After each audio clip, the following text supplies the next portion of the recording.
جی محترم، میں بڑی توجہ سے سن رہی ہوں اور بڑے ہی اخلاص سے اور نرم گوئی کے ساتھ آپ اپنی بات بیان کر رہے ہیں۔ جو بھی آپ کے تجربات ہیں، جو آپ نے فیل کیا اور جہاں تک آپ پہنچے، وہ سب آپ بیان کر رہے ہیں۔ تو جب آپ کا بیان مکمل ہو جائے گا تو پھر میں آپ نے جو کچھ بیان کیا ہے اسی سے ریلیونٹ کچھ کوسچنز آپ سے کروں گی انشاءاللہ۔ اب یہ میں نے ایک حوالہ اور لگایا ہے جس میں وہ کہتے ہیں مجدد آئے گا نہیں آئے گا، یہ بھی آپ سن لیں سارے احمدی بہن بھائی، یہ ثبوت ہیں، آپ غور کریں ان کے اوپر، آپ غور کریں ان کے اوپر پلیز۔ اب یہ دیکھیں، میں نے یہ حوالہ لگایا ہے جس میں خلیفہ رابع خود فرما رہے ہیں۔ میں ان کا بہت بڑا فین تھا۔ جب یہ وقف جدید میں ہومیوپیتھی کی دوائیاں دیا کرتے تھے، میں اس وقت چھوٹا سا تھا، اس وقت یہ خلیفہ نہیں تھے۔ میں ان کے پاس جایا کرتا تھا، اسکول سے آنا، میاں صاحب کیا ہے، آپ کو کیا ہوا ہے؟ میں نے کہا جی میرے زبان میں درد ہو رہی ہے۔ تو وہ میٹھی گولیاں کھانے کے لیے ان کے پاس چلے جایا کرتے تھے۔ تو ان کو بھی پتہ تھا کہ یہ بچے میٹھی گولیاں کھانے کے لیے آتے ہیں، تو وہ میٹھی گولیاں لینی، تو انہوں نے کہنا کہ یہ ساری کٹھی نہ کھا لینا، تھوڑی تھوڑی کر کے کھانا۔ ہم نے کہا ٹھیک ہے۔ مطلب مجھے ان سے عقیدت ہے، مجھے ان سے پیار ہے، لیکن جو سچ ہے ہم اگر اس کو نہیں پکڑیں گے تو پھر ہماری پکڑ ہوگی۔ پھر خدا تعالیٰ ہم سے پوچھے گا کہ کیا تمہارے پاس کوئی رسول آیا تھا، کوئی مجدد آیا تھا، وہ میری آیتیں کھول کھول کے تمہیں سناتا تھا؟ ہم کہیں گے ہاں سناتا تو تھا۔ تو پھر وہ پوچھے گا کہ پھر تم نے اس کو کیوں نہیں مانا؟ کیا میں نے تمہیں دماغ نہیں دیا تھا، کان نہیں دیے تھے، آنکھیں نہیں دی تھی؟ تم نے خود کیوں نہیں سوچا؟ تو ہم پھر اس وقت کہیں گے ہم تو اپنے معبودوں کی مانتے تھے۔ تو اللہ کہے گا پھر بلاؤ، آج بلاؤ اپنے معبودوں کو، بلاؤ آج۔ تو اس وقت کوئی مدد کے لیے نہیں آئے گا، کوئی بھی مدد کے لیے نہیں آئے گا۔ اب یہ یہاں پہ میں نے ایک حوالہ اور لگایا ہے تاکہ سارے احمدی بہن بھائی بزرگ یہ دیکھیں اور اس میں سے سچائی ڈھونڈنے کی کوشش کریں۔ یہ آپ چیک کر سکتے ہیں، ڈھونڈ سکتے ہیں، دیکھ سکتے ہیں۔ آپ تھوڑی سی کوشش کریں، تھوڑی سی کوشش کریں، اللہ تعالیٰ برکت ڈالے گا۔ اللہ تعالیٰ آپ کو سیدھا راستہ دکھائے گا، سچ کا، حق کا راستہ دکھائے گا انشاءاللہ تعالیٰ۔ اب بات یہ ہے کہ یہاں پہ آپ غور کریں ایک چیز کے اوپر کہ مجدد مسیح کی خلاف اختلاف کرنے والے کو خدا مجدد کیسے بنا دیتا؟ یہ ہو ہی نہیں سکتا کہ آپ ایک طرف مجدد کی مخالفت کر رہے ہیں، مسیح ابن عیسیٰ کی، مسیح ابن مریم کی، ایک طرف اس کی مخالفت کر رہے ہیں اور دوسری طرف آپ دعائیں مانگ رہے ہیں۔ یہ کیسے ہو سکتا ہے کہ آپ کو خدا تعالیٰ مجدد بنا دیتا؟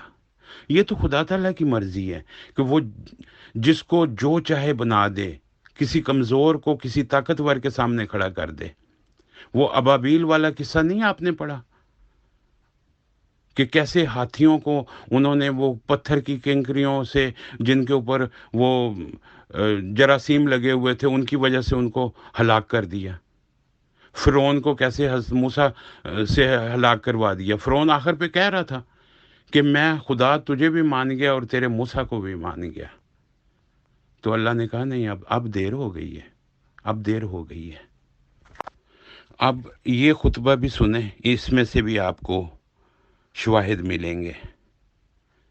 خدا تعالیٰ ان کے منہ سے خود نکلواتا آ رہا ہے کہ مجدد کا ظہور ہو رہا ہے، ہو گیا ہے۔ ان کا ایک شعر بھی ہے خلیفہ رابع کا، بہت اچھا، بہت پیارا شعر ہے۔ بڑا شور ہے میرے شہر میں کسی اجنبی کے نزول کا، کوئی جا کے کچھ تو پتہ کرے، کہیں میری جان وہ نہ ہوا کرے۔ وہ کس کا نزول ہے؟ خدا تعالیٰ نکلوا رہا ہے یہ شعر ان کے منہ سے۔ کس کا نزول ہو رہا ہے؟ وہ اسی مجدد کا نزول ہوا ہے۔ خدا تعالیٰ ہمیشہ اپنے اسی طرح کے لوگ چنا کرتا ہے۔ آپ حضرت نوح کو دیکھ لیں، آپ حضرت شعیب علیہ السلام کو دیکھ لیں، آپ کسی بھی نبی کو دیکھ لیں۔ حضرت نوح کے اوپر لوگ مذاق اڑایا کرتے تھے، ہنسی ٹھٹھا، کہ بڈھا پاگل ہو گیا ہے، کشتی بنا رہا ہے، موسم تو ٹھیک ہے۔ اسی طرح حضرت لوط علیہ السلام کو دیکھ لیں. میں سب احمدی بہن بھائیوں سے کہوں گا، درخواست کروں گا کہ کسی بھی بندے کا مذاق اڑانے سے پہلے یہ سوچ لیں، کیا یہی باتیں جو آپ کو اعتراض ہو رہا ہے پہلے انبیاء پر تو نہیں تھے یہ والا اعتراض ہوا؟ اگر وہ اعتراض ان پہ ہوا ہے تو پھر آپ پلیز اعتراض نہ کریں، کہیں آپ اس میں گناہ میں شامل نہ ہو جائیں، آپ کی پکڑ نہ ہو جائے خدا نہ خواستہ. اب یہاں پہ میں ایک مثال آپ کو اور دیتا ہوں کہ حضرت عبدالغفار جنبہ علیہ السلام، دنیاوی تعلیم تو ان کی ہے، انگلش بہت اچھی بولتے ہیں، لیکن دینی تعلیم ان کی بالکل نہیں تھی. وہ ایک گاؤں سے تھے، بچپن میں ان کے والد صاحب ان کی پیدائش سے پہلے ہی فوت ہو گئے تھے، کوئی قرآن پڑھانے والا نہیں تھا. اور آج دیکھیں ان انداز گفتگو دیکھیں اور ان کی بات. میں نے جب ان کو سنا میں نے کہا یار یہ بندہ نارمل، یہ خدا کا بندہ ہے کہ نارمل بندے کے پاس اتنا علم، ہر بات کا جواب، یہ کیسے ہے ممکن؟ یہ خدا تعالیٰ کا فضل ہے، یہ خدا جسے چاہے اسے نواز دیتا ہے. اس میں تعلیم کا کوئی عمل دخل نہیں ہے کسی کی. اب مجھے دیکھیں 3 مہینے پہلے مجھے مسلم موت کا مطلب نہیں پتا تھا، اور اس کے بعد آج اللہ کا اتنا فضل ہے کہ میں بہت ساری چیزوں کو جانتا ہوں، بہت ساری چیزوں کو جانتا ہوں. میں تو ایک دنیا دار قسم کا انسان تھا، لیکن حضرت جنبہ صاحب کو سننے کے بعد مجھ میں اتنی تبدیلی آئی ہے. میں تو گانے تو ابھی بھی سنتا ہوں کبھی کبھی، لیکن بہت زیادہ پروگرام حضرت جنبہ صاحب کے سنتا ہوں اب. پہلے میں شوز دیکھا کرتا تھا، وہ جو خبرزار اور یہ اس طرح کی چیزیں دیکھا کرتا تھا، اب وہ یا خبریں سنا کرتا تھا، لیکن اب کبھی نہیں. اب ہر وقت میرا دل کرتا ہے کہ میں ان کی باتیں سنوں اور مزید چیزیں سیکھوں، میرے نالج میں اضافہ ہو. اب دیکھیں یہاں پہ میں نے ایک حوالہ لگایا کہ اگر خدا تعالیٰ تمہاری مدد کرے تو تم پر کوئی غالب نہیں آ سکتا. اب حضرت جنبہ علیہ السلام کی خدا تعالیٰ مدد کر رہا ہے، اس لیے ان کے اوپر کوئی غالب نہیں آ رہا، کوئی ان کے اوپر غالب نہیں آ رہا، سب بھاگ رہے ہیں. میں سب احمدی بہن بھائیوں سے یہ ریکویسٹ کروں گا کہ آپ ان کو کہیں کہ ان کے ساتھ مناظرہ کریں، ہر چیز صاف ہو کے سامنے آ جائے گی، ہر چیز صاف ہو کے سامنے آ جائے گی. اب یہ اوپر جو میں نے کلپ لگایا ہے جس میں خلیفہ رابع نے کہا ہے کہ مسیح عیسیٰ ابن مریم کو لوگ کیوں نہیں مانیں گے، اس کی وجہ یہ ہے کہ لوگوں کی تربیت اس طرح ہو چکی ہے کہ خلافت ہی بس سب کچھ ہے، اس لیے مسیح عیسیٰ ابن مریم کو لوگ نہیں مانیں گے. یہ وہ وجہ ہے. جی محترم، آپ نے بہت ہی احسن طریق پہ جو آپ نے بیان کرنا چاہا، آپ نے پوری ڈیٹیلز کے ساتھ اس کو بیان کر دیا.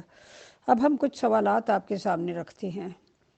سب سے پہلا سوال تو یہ ہے کہ آپ نے بتایا ہے کہ 2-3 ماہ میں آپ نے جنبہ صاحب کے خطبات کو سن کے اور ان کی تعلیمات کا مطالعہ کر کے آپ نے بہت کچھ سیکھا. آپ کے خیال میں جنبہ صاحب کے ذمے گزشتہ جو مسلم موعود گزرے تھے یہ بیان کرنے کے علاوہ کہ وہ غلط تھے اور غلطی سے انہوں نے وہ دعویٰ کر دیا تھا اور صحیح مسلم موعود اب ہیں وہ جنبہ صاحب ہیں، اس کے علاوہ جنبہ صاحب کے ذمہ اور کیا کام ہے جو جنبہ صاحب کر رہے ہیں؟ پلیز اس پہ ذرا روشنی ڈالیے. جی میں نے آپ کا سوال سن لیا ہے. جنبہ صاحب کے ذمے وہ سارے کام ہیں جن کا موعود بیٹے کے ساتھ منسلک تھے، جو حضرت مسیح موعود علیہ السلام نے ان کے بارے میں فرمایا تھا کہ وہ ترقی کرے گا، اسلام کو پھیلائے گا، دنیا جو ہے وہ مسلمان ہونا شروع ہو جائے گی. تو وہ ساری چیزیں ویرچو از گاڈ، وہ کتاب وہ لکھ رہے ہیں وہ ساری الہامن کتاب ہے. مجھے پوری امید ہے انشاءاللہ تعالی اس کتاب کے چھپنے شائع ہونے کے بعد یہ سارے کام ہوں گے، سب کچھ ہوگا. دیکھیں قرآن شریف میں ہے کہ میں ہرگز اس قوم پر عذاب نہیں بھیجتا جب تک ان میں کوئی رسول نہ بھیج دوں. یہ کرونا وائرس، یہ اومیکرون، پھر یہ ہوائیں، طوفان، یہ کس چیز کی علامت ہیں؟ یہ سب کچھ کیا ہے؟ اب لوگ کہتے ہیں کہ ہم تو نہیں مانیں گے. تو یہ تو پہلے لوگ بھی کہا کرتے تھے. یہ تو حضرت نوح بھی اپنی کشتی میں کچھ لوگ لے کے چلے گئے تھے. لوگوں نے نہیں مانا. جنہوں نے نہیں ماننا انہوں نے نہیں ماننا. آپ کسی کے اوپر دروغہ نہیں ہو. آپ پیغام پہنچا سکتے ہو. ماننا نہ ماننا یہ آپ کی مرضی ہے. یا وہ مانتا ہے جس پر خدا تعالیٰ اپنا فضل کر دیتا ہے, وہ بندہ مان لیتا ہے. جس کا سینہ روشن کر دیتا ہے اللہ تعالیٰ, وہ بندہ وہ چیزیں مان لیتا ہے کہ ہاں یہ ٹھیک ہے. میں نے تو جب, آپ یقین کریں کہ میں نے 7-8 خطبے سنے تھے نا, قدیر صاحب کا سنا تھا, ڈاکٹر مقصود صاحب سے سنا تھا, طارق چوہان صاحب کا سنا تھا, اور حضرت جمبا صاحب کے سنے تھے. میں نے کہا یہ لوگ سچے ہیں, یہ لوگ سچے ہیں, یہ لوگ جھوٹے ہو ہی نہیں سکتے. اور تعلیم کس کی دے رہے ہیں, کس کی طرف لے کے جانا چاہتے ہیں؟ حضرت مسیح موعود علیہ السلام کی طرف. وہ آپ کو ہندو تو نہیں بنا رہے, وہ آپ کو عیسائی تو نہیں بنانا چاہتے, یا وہ آپ کو کسی اور تعلیم کی طرف تو نہیں لے کے جانا چاہتے. وہ اسی طرف لے کے جانا چاہتے ہیں جس کا ذکر حضرت مسیح موعود علیہ السلام نے کیا ہے, مجدد کا. اور یہ سارے پڑھے لکھے لوگ ہیں, میں نے پوری تحقیق کی ہے, انتہائی پڑھے لکھے لوگ ہیں. کوئی انجینئر ہے, کوئی ڈاکٹر ہے, کسی نے ڈگری کی ہوئی ہے, ماسٹرز کیا ہوا ہے اس میں, دین میں. سب پڑھے لکھے لوگ ہیں. جی محترم, وہ کتاب تو چھپ بھی چکی ہے اور شائع بھی ہو چکی ہے. یہ الگ بات ہے کہ وہ اب اس کو ریوائز کر رہے ہیں. تو وہ جو خصوصیات ہیں, آئی مین سوری ٹو سے, سچی بات یہ ہے کہ وہ ابھی تک بالکل بھی دکھائی نہیں دی.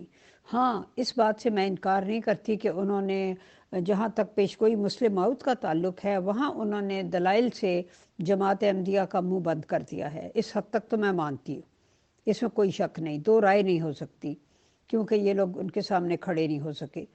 تو وہ اس حد تک تو ٹھیک ہے. کیا ہم یہ نہیں سمجھ سکتے کہ ان کے ذمہ صرف اتنا ہی کام تھا؟ اب اس میں دیکھیں, پیشن گوئی مسلم موعود اگر آپ پوری پڑھیں کہ اسیروں کی رستگاری کرے گا. اب جماعت احمدیہ قادیان والے کہتے ہیں کہ اسیروں کی رستگاری انہوں نے کشمیر سے کوئی اسیروں کو آزادی دلوائی تھی, ان کی رستگاری کروائی تھی. کشمیر تو ابھی تک وہ ان کے قبضے میں ہے, اور وہاں پہ جو مظالم ہو رہے ہیں وہ آپ دیکھ لیں. وہ کیسی انہوں نے رستگاری کروا دی؟ جی ارشی ملک صاحبہ, میں نے آپ کا سوال سن لیا ہے. بات یہ ہے کہ وہ فتح و ظفر کی کلید ہیں. کلید کہتے ہیں چابی کو. اسلام پوری دنیا میں غالب ہوگا, تو وہ کام, اس کے لیے ٹائم لگتا ہے بعض دفعہ. وہ خدا تعالیٰ کی حکمت ہے, اس میں ہم نہیں کہہ سکتے کہ کب. اب حضرت عیسیٰ کا زمانہ دیکھ لیں, 300 سال کے بعد ان کا غلبہ ہوا تھا. اب رسول پاک صلی اللہ علیہ وسلم پہلے 13 سال ان کو تبلیغی کرتے رہ گئے.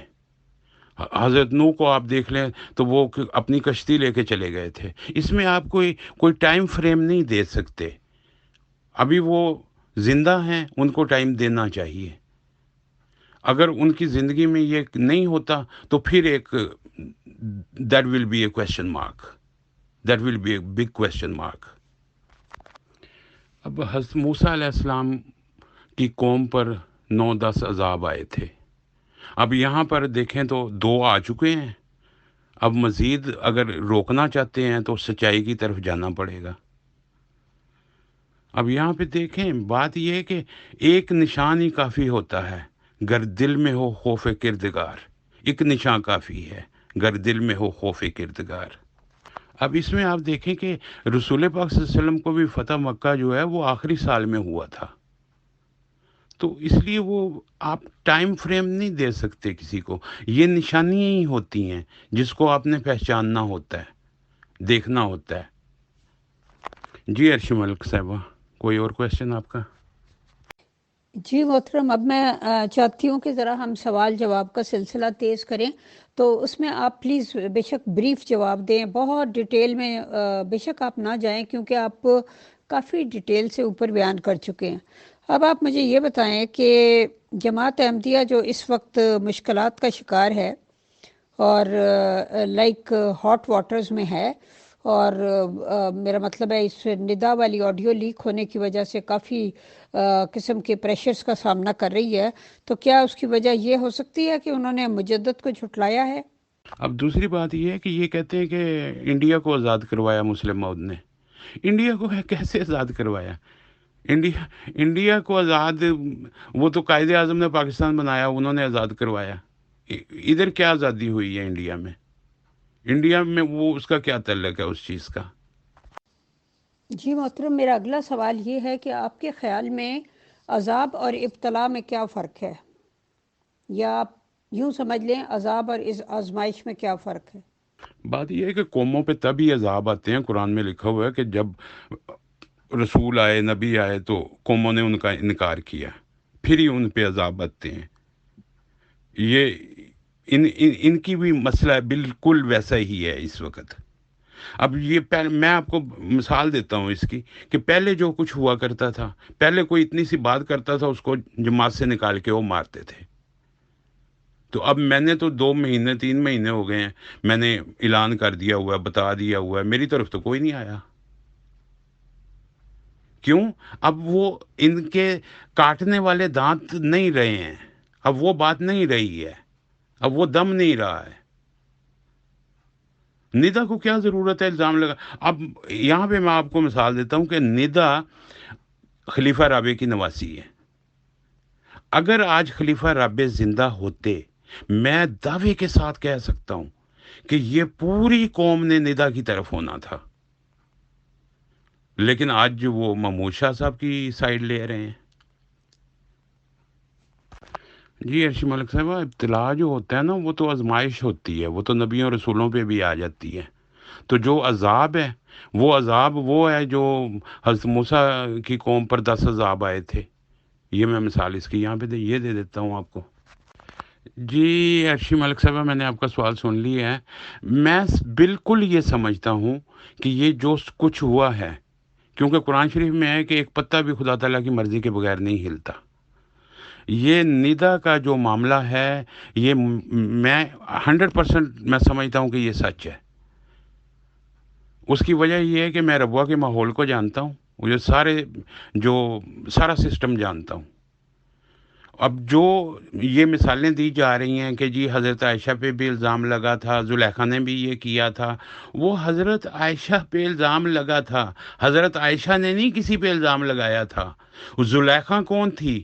زلیخا نہ تو وہ نبی کے خاندان میں سے تھی، نہ وہ حضرت مسیح موعود علیہ السلام کے خاندان میں سے تھی. اس لیے یہ مثالیں دیتے وقت انسان کو سوچنا چاہیے. بالکل یہ جو ہاٹ واٹر، یہ جو پرابلمز آ رہی ہیں، یہ کریٹ ہو رہی ہیں، بالکل اسی وجہ سے ہو رہی ہیں، 100% اسی وجہ سے ہو رہی ہیں. جی ارشی ملک صاحبہ، اگلا سوال آپ کا، میں کوشش کروں گا جواب دینے کی انشاءاللہ. یہ تو بات طے ہے کہ لوگ چڑھتے سورج کے پجاری ہوتے ہیں. ظاہر ہے جو سورج غروب ہو چکا ہے اس کے پجاری تو نہیں ہو سکتے نا، تو وہ تو ظاہر ہے انہوں نے حمایت جو کرنی ہے تو وہ جو موجودہ خلافت ہے اس کی کرنی ہے. لیکن سوال یہ پیدا ہوتا ہے کہ خلیفہ رابع جو تھے وہ اتنے ذہین و فطین تھے، اور جبا صاحب نے اپنا دعویٰ سب سے پہلے ان کے سامنے پیش کیا تھا. تو اتنے ذہین و فطین ہوتے ہوئے بھی کیا وہ سمجھ نہیں سکے، یا ان کو وہ یہ چاہتے نہیں تھے کہ خلافت کے مقابلے میں کوئی بھی مجدد یا کسی کو بھی تسلیم کیا جائے، اس سے خلافت کی جو طاقت ہے اس میں کمی آئے گی؟ جی ارشی ملک صاحبہ، میرا خیال یہ ہے کہ میں اپنا ذاتی خیال بتاتا ہوں کہ جیسے حضرت موسیٰ کو کہا تھا اللہ تعالیٰ نے کہ فرعون کے آگے بڑے آرام سے، بڑے مؤدبانہ طریقے سے اس کو سمجھانے کی کوشش کرنا، پیار سے، کہ شاید وہ بات سمجھ جائے. تو اسی طرح حضرت جمبا صاحب نے بھی اپنا دعویٰ ان کے آگے رکھا تھا. وہ ذہین و فطین تھے، لیکن وہ دنیا داری کی طرف جھک گئے. اس میں کوئی شک نہیں ہے کہ وہ ذہین و فطین نہیں تھے، لیکن وہ دنیا داری کی طرف اور اپنی یہ مروسی گدی جو ہے اس کو بچانے کی طرف جھک گئے. یہاں پہ آ کے میرا خیال ہے کہ ان سے غلطی ہوئی ہے. اس میں کوئی شک نہیں ہے کہ وہ بہت ذہین آدمی تھے. اور اس کی دوسری مثال یہ ہے کہ جب ان کو پتہ چل چکا تھا کہ مجدد آ چکا ہے، اس کا ظہور، ان کو یقین ہو گیا تھا. اسی لیے تو انہوں نے اپنے لیے دعائیں کروانی شروع کر دی تھیں. لیکن خدا تعالیٰ تو کسی کا پابند نہیں ہے نا. خدا تعالیٰ تو اپنی مرضی سے انسان چنتا ہے. قرآن میں وہ آیت بھی ہے کہ یہ لوگوں کے چننے کا کام نہیں ہے، ہم اپنے کام کے لیے خود ہی لوگوں کو چن لیا کرتے ہیں. عذاب جو ہے، عذاب سے تو قومیں ہلاک ہو جایا کرتی ہیں. جو ابتلا ہوتا ہے وہ آزمائش ہوتی ہے. جی محترم، اگلا سوال یہ ہے کہ کیا جماعت ابھی بھی اپنی ترقی اور فتوحات کے گن گائے گی، جبکہ کسی بھی مذہبی جماعت کی جو کہ الہی جماعت ہونے کی دعوے دار ہو اور جو اپنے سب ہیڈ کو یہ سمجھتی ہو کہ وہ خدا تعالیٰ کا نمائندہ ہے، خدا نے اس کو چنا ہے اور اس سیٹ پر بٹھایا ہے، تو اگر اس کی موریلٹی کا جو پہلو ہے وہ اتنا زیادہ خوفناک ہو، اور جس طرح سے کہ یہاں تک کہا جا رہا ہے کہ ربوہ میں جو ایک ریپ کلچر ڈیولپ ہوا ہے، ریپ کلچر کا ڈیولپ ہونا کسی شہر کے لیے اتنی بڑی گالی ہے.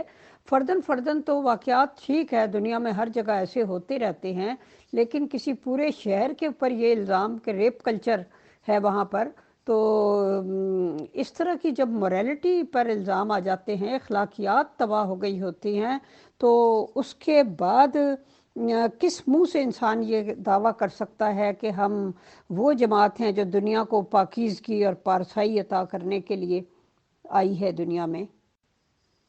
کیا ہم یہ سمجھ سکتے ہیں کہ خلیفہ رابع اگر باوجود اس کے کہ وہ سب کچھ سمجھ گئے تھے، لیکن انہوں نے آنے والے کو بلایا نہیں کہ بھئی آ جاؤ، تم یہاں یو کے آ جاؤ، تمہارے ساتھ بیٹھ کے اس موضوع پہ بات کر لیتے ہیں، کون سے دلائل ہیں تمہارے پاس اتنے سالڈ، اور اس سارے کے کچھ کے اوپر اور ساتھ اپنے مفتیان کی ایک ٹیم رکھ کے وہ سارا کچھ بات کر لیتے، اور اگر وہ دلائل حق پہ لگتے تو پھر اس کے لیے ذہانت تو یہ تھی نا کہ کوئی راستہ نکالتے کہ بھئی ٹھیک ہے، ہم لوگ تو سمجھے بیٹھے تھے کہ اب کوئی نہیں آئے گا، لیکن اب اگر آ ہی گیا ہے تو اور خدا نے بھیجا ہے، جس خدا کے ہم ہر وقت گن گاتے رہتے ہیں، اس خدا کی طرف سے اگر آ گیا ہے تو اب اس معاملے کو کیسے ہینڈل کرنا ہے. تو لیکن انہوں نے اس بات کی طرف توجہ نہیں دی، اور یہ کہہ کر کے بعد میں کہ جرمنی میں ایک شخص ہے جو اس طرح دعویٰ کرتا ہے اور مخبوط الحواس ہے، اس کی کسی کو دو کوڑی کی بھی پرواہ نہیں ہے.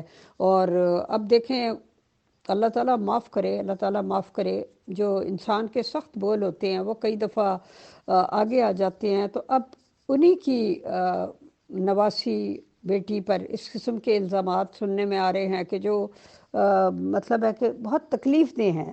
سچی بات ہے، ہمارے لیے تو بہت تکلیف دہ ہیں، بہت دل دکھتا ہے، اور سیدھی بات ہے، اوپنلی ہم ندا کی حمایت میں کھڑے ہیں. جی ارشی ملک صاحب، میں نے آپ کا سوال سن لیا ہے. آپ کے سوال میں ہی آپ کا جواب ہے کہ جب یہ کلچر اتنا زیادہ بڑھ چکا ہو تو پھر آپ وہ موریلٹی کیسے آپ اس کو سمجھ سکتے ہیں کہ آپ ترقی کریں گے اور ظفر اور کلید وہ آپ کو ملے گی. یہ پاسبل نہیں ہے. اسی لیے تو مجدد کا ظہور ضروری تھا، مسلم موعود کا اب ضروری ہے کہ جب برائیاں اس حد تک پہنچ چکی ہوئی ہیں، اسی ٹائم پہ مجدد کو آنا بنتا ہے. اس کے علاوہ اور ٹائم نہیں ہے. یہی سب سے زیادہ برائی کا ٹائم ہے. وہ حضرت مسیح موعود علیہ السلام کا ٹائم اور خلیفہ اول کا ٹائم، وہ تو 6 سال کا ٹائم تھا. اس سے پہلے وہ نبی ہو کے گزرے تھے، غیر شرعی نبی. میں غیر احمدی بھائیوں کو بول دیتا ہوں کہ آپ برا نہ منائیے گا، وہ شرعی نبی نہیں تھے، غیر شرعی نبی تھے. تو وہ نبی ہو گئے. وہ 6 سال کے عرصے میں کیسے برائیاں ہو گئیں کہ وہ مسلم موعود کی ضرورت اس وقت پڑ گئی؟ سوال ہی نہیں، عقل ہی نہیں مانتی. کامن سینس کی بات ہے. یہ ایک مضبوط دلیل ہے اس بارے میں. جی ارشی ملک صاحبہ، خلیفہ رابع سمجھ گئے تھے کہ آنے والا آ گیا ہے، اسی لیے وہ اپنے لیے دعائیں کروا رہے تھے. یہ اس کا ٹھوس ثبوت ہے اس چیز کا. جی ارشی ملک صاحب، جیسے کہ میں نے پہلے اپنا خیال ظاہر کیا، بتایا ہے کہ مجھے خلیفہ رابع کے ساتھ بہت عقیدت تھی، ہے بھی ہے، چونکہ وہ حضرت مسیح موعود علیہ السلام کی اولادوں میں سے ہیں. لیکن یہاں پہ میرا ذاتی رائے ہے کہ یہاں پہ ان سے یہ ایک مسٹیک ہو گئی تھی، اور جس کی وجہ سے یہ سارا معاملہ ہوا. اب میں آپ کو ایک مثال یہاں پہ اور دے دیتا ہوں. میں جب جرمنی میں رہتا تھا تو میری جو پہلی بیوی تھی، اب یہ میری دوسری بیوی ہے، اللہ تعالیٰ نے مجھے بہت نیک بیوی دے دی ہے الحمدللہ۔ جو پہلی بیوی تھی اس کے ساتھ میرے معاملات کچھ انڈرسٹینڈنگ نہیں ہو پا رہی تھی، تو وہ بھاگ بھاگ کے جماعت میں جاتی تھی۔ میں نے اس کو منع کیا تھا کہ جماعت میں نہ جاؤ، یہ تماشا بنے گا، ہم آپس میں سورٹ آؤٹ کر لیں گے، لیکن وہ نہیں مانی، اس نے خلا لے لی۔ میں مختصر سنا رہا ہوں، خلا لے لی، خلا کے بعد میری یہ شادی ہو گئی، دوسری بیوی مل گئی، تو وہ اس کا رابطہ تھا، میں بچے کو ملنے جاتا تھا۔ مجھے وہ ایک دن کہتی ہے کہ آپ ٹھیک کہتے تھے کہ یہ لوگ ٹھیک نہیں ہیں۔ میں نے کہا وہ کیسے، کیا ہوا؟ کہتی وہ صدر صاحب جو ہے نا، وہ آئے تھے تو انہوں نے میرا بازو پکڑ لیا تھا، تو مجھے انہوں نے کہا ہے کہ جی خوبصورت عورتیں جو ہیں میری کمزوری ہیں۔ میں نے وہ صدر صاحب کو، میں ملا بھی، میں نے کہا اب تم اپنے بھائیوں کو بتاؤ، کیونکہ میرا تمہارا تو تعلق نہیں رہا ہے، میں تمہاری اس بارے میں مدد نہیں کر سکتا۔ میں نے وہ صدر صاحب کو کہا، میں کہا صدر صاحب آپ نے جا کے اس کا بازو پکڑا تھا کہ خوبصورت عورتیں میری کمزوری ہیں؟ کہتے نہیں۔ میں کہا جھوٹ مت بولو، سچ بولو۔ میں نے کہا آپ سمجھو کہ آپ خوش قسمت ہو کہ وہ میرے نکاح میں نہیں ہے، اگر وہ میرے نکاح میں ہوتی نا تو میں آپ کی یہ زبان کاٹ دیتا۔ تو آپ اب یہاں پہ اندازہ لگا لیں کہ جو عہدے داران ہیں اگر وہ یہ کام کریں گے تو غریب لوگ، باقی لوگ بیچارے وہ معصوم لوگ ہیں۔ اس طرح کے بھیڑیے ہیں موجود، جنہوں بھیڑ بنے ہوئے ہیں اور بھیڑیے بھیڑ کی کھال میں ہیں۔ شینڈی شاہ کو آپ دیکھ لیں، کتنے بڑے عہدے پہ بیٹھا ہوا تھا، وہ کسی کو پتہ ہی نہیں چلا، کسی کو پتہ ہی نہیں چلا۔ اس طرح کے بہت لوگ ہیں، بہت لوگ ہیں، لیکن سارے نہیں ہیں، سارے نہیں ہیں، یہاں پہ میں کہتا چلوں اچھے لوگ بھی ہیں۔ جی عرشی ملک صاحبہ، میں آپ کے ساتھ اس بات پہ اتفاق کرتا ہوں کہ ہر چمکنے والی چیز سونا نہیں ہوتی، بالکل آپ کی بات ٹھیک ہے۔ اب اس کی مثال آپ دیکھ لیں لو فار آل سے۔ یہ لو فار آل ہیٹڈ فار نان، اس کا مطلب کیا ہے؟ لیکن اس کے بعد آپ ٹرمز اینڈ کنڈیشن لگا دیتے ہیں۔ یہ آپ نے ویسٹ معاشرے کے لیے یہ چیزیں رکھی ہوئی ہیں۔ لو فار آل ہیٹڈ فار نان، یا پیار ہے یا نہیں ہے، بیچ کا راستہ تو میں مانتا ہی نہیں ہوں، بیچ کا راستہ نہیں ہوتا، ایک بات ہوتی ہے، منافقت نہیں ہو سکتی۔ جماعت احمدیہ کا دیکھیں یہ ہے کہ وہ جیسے کہتے ہیں گالیاں سن کے دعا دو، پا کے دکھ حرام دو۔ سن 1974 میں ربوہ کے ریلوے اسٹیشن پہ اگر وہ لوگ گالیاں دے کے گئے تھے یا ننگے ہو کے گئے تھے تو جو وہ چلے گئے تھے، واپسی پہ بھی ان کو جانے دیتے، کیوں ان کو ڈنڈوں سے مارا تھا وہاں پہ؟ اس کے بعد ہی تو حالات سارے خراب ہوئے تھے، اور بھگتے کس نے تھے؟ لوگوں نے، عام احمدیوں نے، غریبوں نے، جو چندے بھی دیتے ہیں، سارا کچھ کرتے ہیں، بھگتے تو انہوں نے تھا سارا کچھ۔ میں نے خود دیکھا ہے، میں خود، ہمارے گھر کے باہر مجمع اکٹھا ہو گیا تھا، ہم راتوں رات وہاں سے نکلے تھے۔ ارشی ملک صاحبہ، بات یہ ہے کہ جب آپ سچ کو چھوڑتے ہیں نا، خدا کے بھیجے ہوئے بندے کا انکار کرتے ہیں، تو پھر زوال کا سلسلہ شروع ہو جاتا ہے۔ مجھے بالکل 100% یہ یقین ہے کہ یہ سارا کچھ اسی وجہ سے ہو رہا ہے، یہ سارا کچھ اسی وجہ سے ہو رہا ہے۔ اور دوسری بات یہ ہے کہ جب آپ اس بندے کو مان لیتے ہو، آپ کے پچھلے سارے گناہ معاف ہو جاتے ہیں، بشرطے کہ آپ نیک دامن پاک اور نماز، رسول پاک صلی اللہ علیہ وسلم کی اطاعت، خدا کی اطاعت کرو۔ جس قوم کی موریلٹی تباہ ہو جاتی ہے، اسپیشلی اگر وہ مذہبی جماعت ہو اور اس کی موریلٹی تباہ ہو جاتی ہے، اور ریپ کلچر، اور اسے جا بجا جدھر سے دیکھو ایسے الزامات سامنے آنے لگتے ہیں اور ایسے کیسز سامنے آنے لگتے ہیں، تو اس کے بعد اس جماعت کی مثال تو ایسی ہے کہ جس کو اندر کینسر جو ہے وہ پھیل کر اس کو رگ رگ میں اتر چکا ہو، لیکن اوپر سے خوبصورت اور قیمتی کپڑے پہنا کر اس مریض کو یوں دکھایا جا رہا ہو کہ گویا کہ اس کی شان و شوکت دیکھو، اس کا مزین اور خوبصورت لباس دیکھو، اور اس کی جیولری دیکھو، اور اس کے گہنے دیکھو، اور اس کا تخت دیکھو، اور اس کا تاج دیکھو، لیکن اندر وہ جو شخص ہے وہ بالکل اندر سے تباہ و برباد ہو چکا ہے۔ اب یہاں پہ آپ نے خلیفہ رابع کے بارے میں کہا ہے، تو یہاں پہ میں آپ کو مثال دیتا ہوں کہ اللہ تعالیٰ نے اپنا پہلا خلیفہ جو حضرت آدم کو، ان سے بھی غلطی ہو گئی تھی کہ اب وہ اس درخت کے پاس مت جانا، اس درخت کا پھل مت کھانا، تو انہوں نے کھا لیا، تو انہوں نے معاف کر دیا، لیکن سزا پھر بھی ملی۔ اسی طرح جب ایک غلطی ہو گئی تھی تو اس کو مان لیتے، ماننے میں کیا حرج تھا؟ اتنا بگاڑ پیدا نہیں ہونا تھا۔ کیا اتنا عرصہ آپ جماعت میں رہے، ابھی 2-3 مہینے سے آپ نے جنبا صاحب کو اسٹڈی کرنا شروع کیا ہے، ابھی بھی آپ جماعت میں ہیں، کیا آپ نے اپنی اتنی لائف میں کبھی دیکھا کہ کبھی مسجد میں اعلان ہوا کہ اس شخص کا جنسی جرائم کی وجہ سے اخراج ہوا ہے؟ کبھی آپ نے دیکھا ہے اپنی زندگی میں؟ جی عرشی ملک صاحبہ، میں نے آپ کا سوال سن لیا ہے۔ میں جب بچپن میں اپنی دادی کے گھر میں رہا کرتا تھا تو میری دادی جان بھٹو کی بڑی فین تھی۔ اب مجھے اس وقت تو اس بات کی سمجھ نہیں آتی تھی، اور بھٹو کے لیے انہوں نے کمپین بھی چلائی تھی، خلیفہ رابع نے اور خلیفہ ثالث نے۔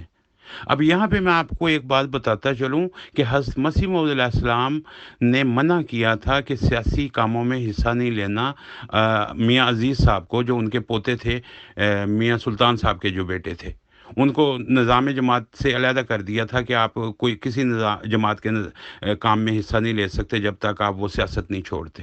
تو نبی کی بات کو ماننا ایک سنت ہوتی ہے، تو انہوں نے پھر کیوں اس سیاست میں حصہ لیا تھا، بھٹو کی سیاست میں؟ بعد میں بھٹو کو کہہ دیا کہ یہ زمینی کیڑا ہے، جب اس نے ان کو ٹھوکر ماری۔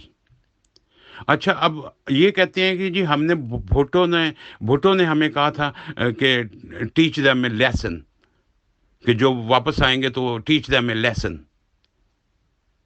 تو بالکل آپ کی بات ٹھیک ہے، اس وقت عزیز بھامڑی صاحب کا دور تھا، وہاں پہ چڑیا پار نہیں مار سکتی تھی، میں نے سب کچھ دیکھا ہوا ہے، ایسی ہی ہے بات۔ ہم لڑکے گالی کی تھوڑی سی نکال دیتے تھے نا تو اس کے اوپر سزا ملتی تھی کہ یہ گالی کیوں نکالی ہے۔ کسی لڑکی کو کوئی چھیڑ دیتا تھا نا تو اس کو سزا ملتی تھی، نظام جماعت سے اخراج ہو جاتا تھا اس کا۔ بالکل ایسے ہی ہے۔ ظاہر ہے کہ یہ آرڈر اوپر سے ہی آئے تھے کہ وہاں ان کو مارو۔ جی میں نے غیر اسلامی حرکات کی وجہ سے اخراج تو سنا ہے، جنسی جرائم کی وجہ سے میں نے نہیں سنا۔ غیر اسلامی حرکات کی وجہ سے اخراج، نظام جماعت سے اخراج کیا جاتا ہے، یہ تو میں نے سنا ہے، لیکن جنسی جرائم کے اوپر میں نے نہیں سنا وہاں پہ کبھی بھی۔ جماعت احمدیہ کا اندرونی ڈسپلن اتنا شدید ہے کہ اوپر کے لوگوں کی مرضی کے بغیر کوئی پر بھی نہیں مار سکتا، خلیفہ صاحب کی مرضی کے بغیر۔ تو یہ جو طالب علم تھے، یہ جو نشتر میڈیکل کالج کے طالب علم جب واپس جا رہے تھے تو ان پر جو خدام نے حملہ کیا ربوہ ریلوے اسٹیشن پر، اور اس سے پہلے ہی وہ وہاں سے پیچھے سے ہی اس میں ٹرین میں سوار ہو کے آ رہے تھے ربوہ ریلوے اسٹیشن پر ٹرین کو روک کر، تو یہ آپ کے خیال میں کس کے حکم سے ہوا؟ کیونکہ اپنے طور پہ تو ان کے لوگوں میں اتنی جرت نہیں ہے کہ یہ خود ہی اکٹھے ہو کے کتنا بڑا فیصلہ کر لیں کہ جی اس طرح سے ہم یہ کریں گے۔ تو اس کے پیچھے کون تھا آپ کے خیال میں؟ یہ جو مقاطعہ اور اخراج اور قادیان بدر اور ربوہ بدر اور اس قسم کی سزائیں اور جسمانی سزائیں اور بھامڑی صاحب کا لوگوں کو فزیکل مارنا پیٹنا اور اس طرح کی حرکتیں، یہ سارا کچھ جو تھا اس کی وجہ کیا تھی؟ اور اتنے جو سخت رولز اینڈ ریگولیشنز بنائے گئے تھے اس کی بنیادی وجہ کیا تھی؟ کیونکہ میں نے جہاں تک اسٹڈی کیا ہے، مجھے یہ سمجھ آتا ہے، انسانوں کو جہاں تک اسٹڈی کیا ہے، کہ سخت رولز اور ریگولیشنز ہمیشہ کمزور لوگ بناتے ہیں، جو جن کو احساس کمتری ہوتا ہے، وہ سخت رولز اینڈ ریگولیشنز بناتے ہیں۔ طاقتور لوگ تو اپنی صلاحیتوں سے لوگوں کے دل جیت لیتے ہیں، اور جو شخص دل جیت لینے کی صلاحیت جانتا ہو، اسے کیا ضرورت ہے کہ وہ لوگوں کو کے لیے اس طرح کے سخت رولز اینڈ ریگولیشنز بنائے، جب کہ رسول پاک صلی اللہ علیہ وآلہ وسلم کو بھی اللہ تعالیٰ نے یہ کہا کہ بھئی تو ان پر دروغہ نہیں ہے، تو تیرا کام پیغام پہنچا دینا ہے، اور وہ تو پیغام پہنچاتا رہے، لیکن تجھے ان پر دروغہ مقرر نہیں کیا گیا۔ تو کس طریقے سے کوئی جماعت الہی جماعت ہونے کی دعوے دار ہونے کے بعد دروغہ کیوں بن جاتی ہے؟ بالکل آپ کی بات ٹھیک ہے، میں اس سے اتفاق کرتا ہوں۔ آپ اپنے گھر میں ایک مثال لے لیں کہ آپ کے 2 بچے ہیں، ایک کے ساتھ آپ سختی کریں، ایک کے ساتھ آپ نرمی کریں۔ جس کے ساتھ آپ نرمی کریں گے وہ آپ کو زیادہ پسند کرے گا۔ نرمی سے سارے کام، رسول پاک صلی اللہ علیہ وسلم نے تو سختی نہیں کی تھی، وہ اپنے دفاع کے لیے وہ جنگیں انہوں نے کی ہیں، لیکن ویسے وہ کتنے نرم اور کتنے شفیق انسان تھے. یہ ضرورت ہی نہیں تھی ان سختیوں کی. یہ سختیاں کیوں مکاتے، یہ سارا کچھ، یہ میں تو ان کو صحیح نہیں سمجھتا ہوں کہ یہ غلط تھا. یہ نہیں ہونا چاہیے تھا. حضرت مسیح علیہ السلام نے تو اس طرح نہیں کیا تھا. یہ تو ان خلفاء کی تعلیم تھی، ان کے یہ خیالات تھے کہ اس طرح ہونا چاہیے. حضرت مسیح موعود علیہ السلام کی تعلیم یہ نہیں ہے، نہ یہ رسول پاک صلی اللہ علیہ وسلم کی تعلیم ہے. ہمیں تو رسول پاک صلی اللہ علیہ وسلم کی تعلیم کے پیچھے چلنا چاہیے اور حضرت مسیح موعود علیہ السلام کی تعلیم کے پیچھے چلنا چاہیے. کیونکہ ان سزاؤں کی وجہ سے جو لوگ جماعت سے نکالے گئے تو ظاہر ہے کہ اب انہوں نے بھی تو کچھ کرنا تھا. تو ان میں سے جو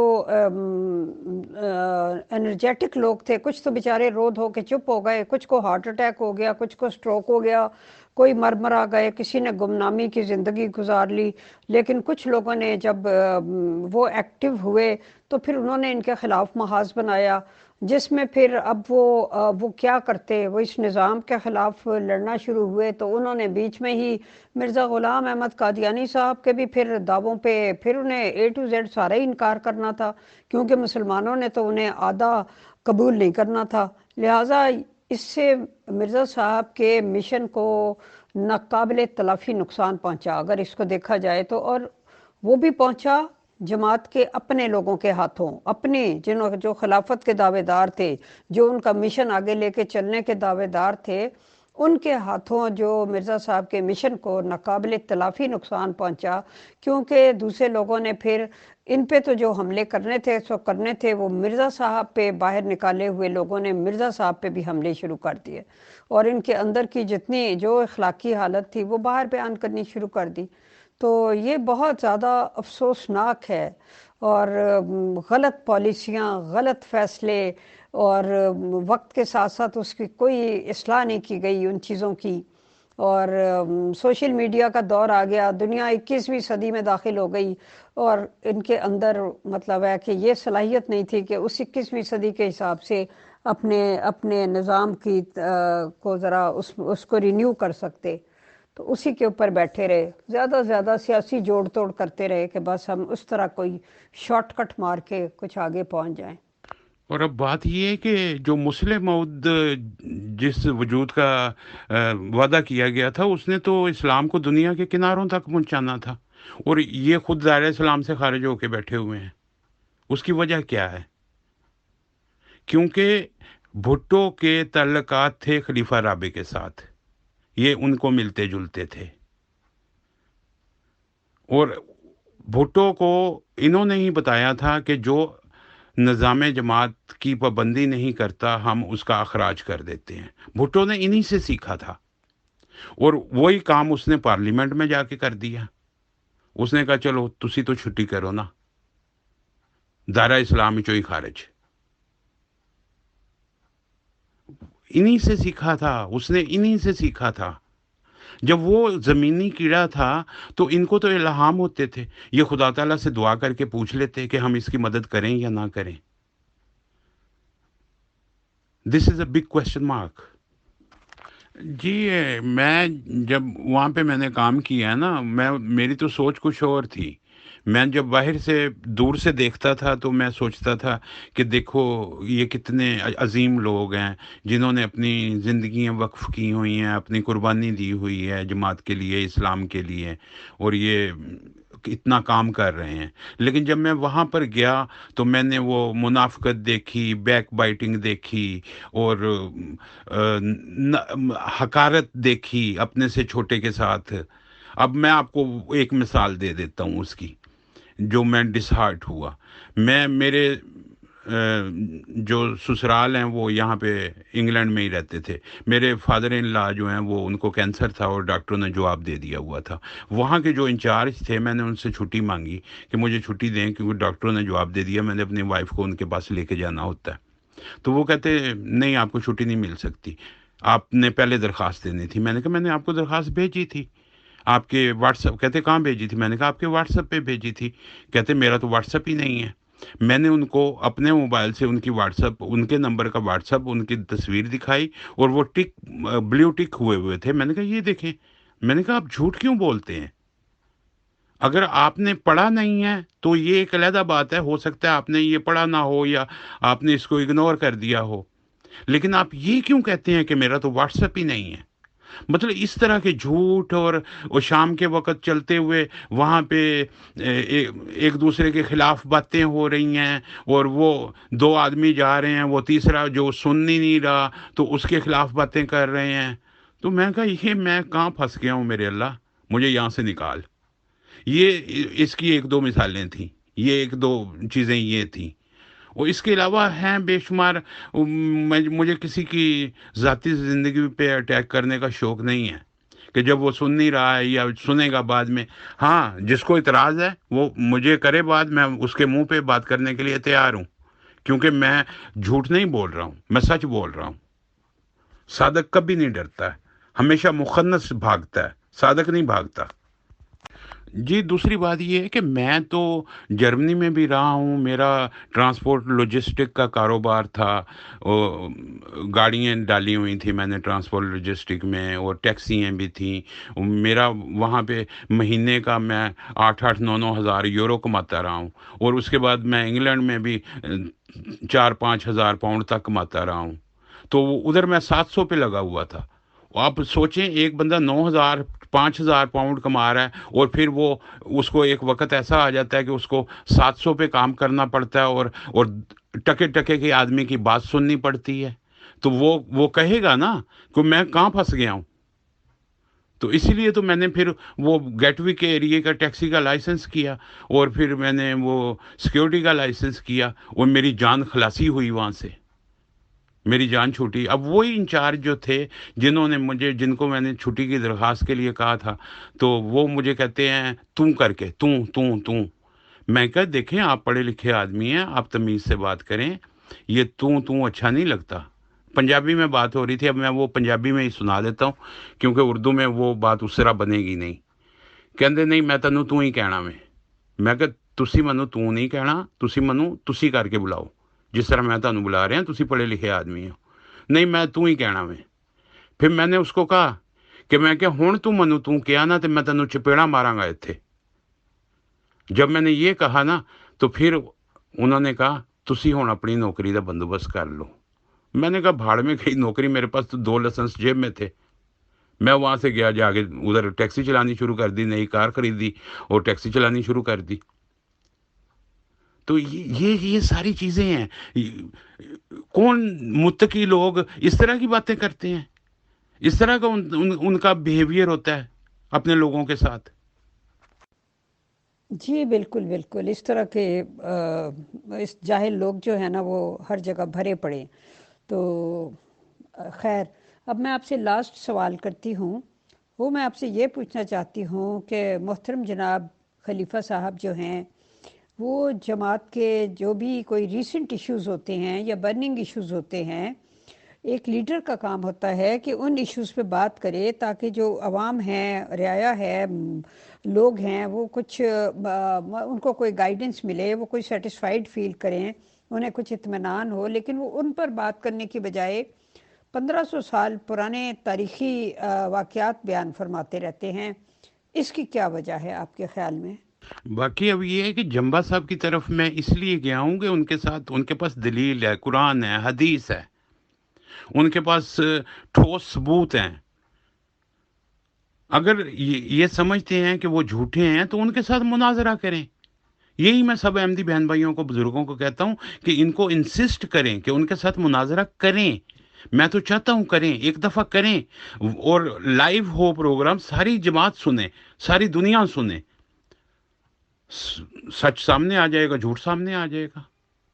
ڈرنے کی کیا ضرورت ہے اس میں؟ جی محترم، شروع میں آپ نے جب آپ اپنے حالات بیان کر رہے تھے، اس میں آپ نے ایک جگہ بیان کیا تھا کہ آپ نے لنڈن میں جامعہ میں کام کیا. 1 سال کا جو آپ کا وہ ایکسپیرینس تھا، وہ آپ کا برا ترین سال تھا. تو یہ کیوں؟ اس بارے میں اگر آپ کچھ بتانا چاہیں. جی، وہ عمران خان صاحب اس لیے کر سکتے ہیں کہ وہ ان کے سالے نہیں ہوتے. تو وہ کہتے ہیں ساری خدائی ایک طرف، جورو کا بھائی ایک طرف. تو یہ کچھ ٹیکنیکل مسائل ہیں. اسی لیے میں نے کہا ہے کہ سب لوگ سمجھدار ہیں.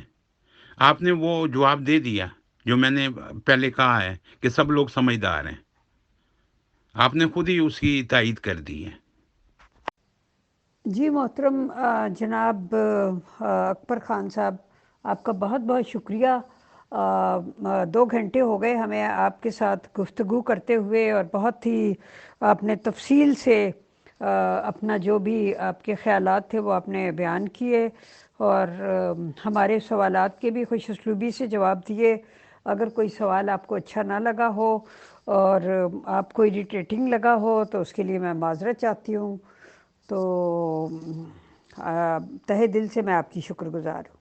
جی ارشی ملک صاحبہ، میں بھی آپ کا بہت شکر گزار ہوں، اور یہاں پہ ایک میسج میں دینا چاہتا ہوں اپنے سنی شیعہ بھائیوں کے لیے کہ حضرت مسیح موعود علیہ السلام جو ہیں وہ بالکل مسلمانوں کے خلاف نہیں ہیں، وہ انہی میں سے آئے ہیں، انہی میں سے۔ اگر ان کی اولادوں میں سے کوئی غلطیاں کسی نے کی ہیں تو اس میں ان کا کوئی قصور نہیں ہے۔ ہم لوگ بھی آپ کے ساتھ پیار کرتے ہیں، اور یہ بالکل میں سچ بات کر رہا ہوں۔ اس کے اوپر ان کو ٹرسٹ کرنا چاہیے، اور باقاعدہ اس کے بارے میں پڑھنا چاہیے کہ حقائق کیا ہیں۔ تو دل میں بغض نہ رکھیں، اور غور و فکر کریں، وہ بھی سنی بھائی، شیعہ بھائی، سارے لوگ ہیں، تو ان کو سچائی کا پتہ چل جائے گا۔ کیونکہ میں جماعت احمدیہ میں رہتے ہوئے میں نے کبھی یہ نہیں سنا کہ رسول اللہ پاک صلی اللہ علیہ وسلم کی شان کے خلاف کوئی بات کی ہو جماعت احمدیہ نے، یا خدا نخواستہ جماعت احمدیہ جو ہے وہ رسول پاک صلی اللہ علیہ وسلم کی منکر ہے۔ نہیں، یہ ہرگز نہیں ہے، بالکل نہیں ہے یہ بات۔ ہم رسول پاک صلی اللہ علیہ وسلم کو مانتے ہیں، آخری نبی مانتے ہیں۔ بہت شکریہ ارشی ملک صاحبہ، بہت شکریہ آپ کا، جزاک اللہ، بہت اچھی گفتگو رہی، شکریہ، السلام علیکم۔